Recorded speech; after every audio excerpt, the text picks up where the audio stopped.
that researchers are working with a local species of dolphin known as the dusky dolphin. The dusky dolphin, unfortunately, like many other species of dolphins around the world, they have been declining in numbers, and we want to understand why.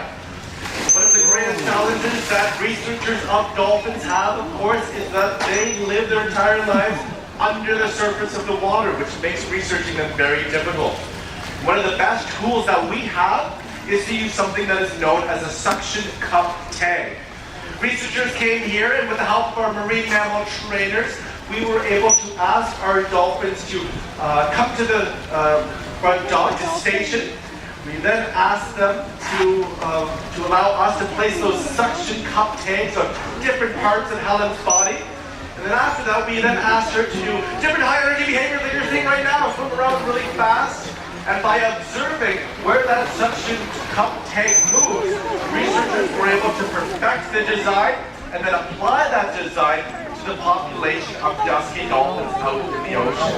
Something that would have otherwise taken years and an extraordinarily large amount of money in order to do.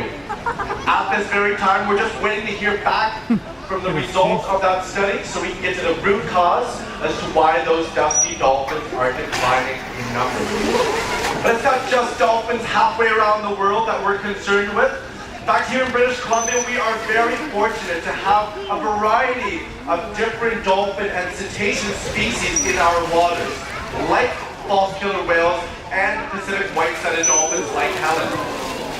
For the last 30 years, different members of the public, such as yourself, have been able to help us record and follow their trends. For the last 30 years, we've been operating something that is known as the BC Cetacean Sightings Network.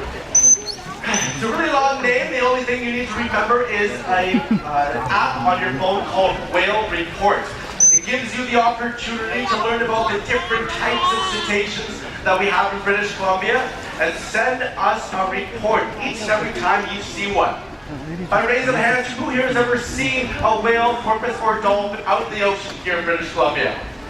Yeah, probably a few of us while we were taking a BC ferry to Vancouver Island, for example.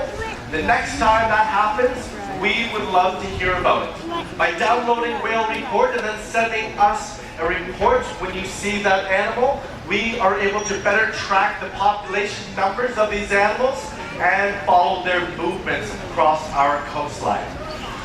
But you might be wondering, how is it that I can tell which animal I'm looking? A lot of them look very similar, and a lot of times you only get a quick, brief glimpse of them as they rocket through the water. I'm here to tell you it's a lot easier than you might think. The first thing you want to look for is the coloration of the cetacean in question. If that cetacean has a dark back, gray sides, and white underbelly like Helen, you know that you're looking at a Pacific white-sided dolphin. But in the event that that animal is entirely gray, like Chester here, as with all false killer whales, from tip of the rostrum down to their tails, you could very well be looking at a false killer whale.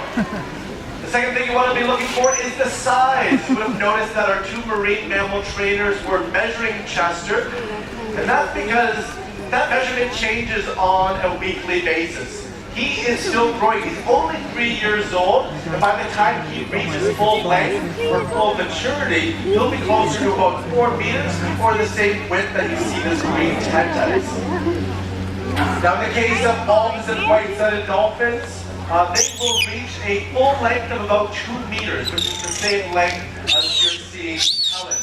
Helen is a full-grown Pacific white-sided dolphin.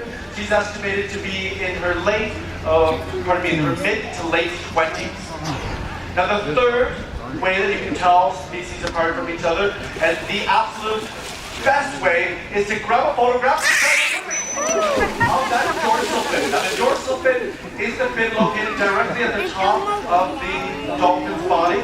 By taking a photograph of that, if you could, it wasn't easy, you can not only identify what species of cetacean you're looking at, you can also identify down to the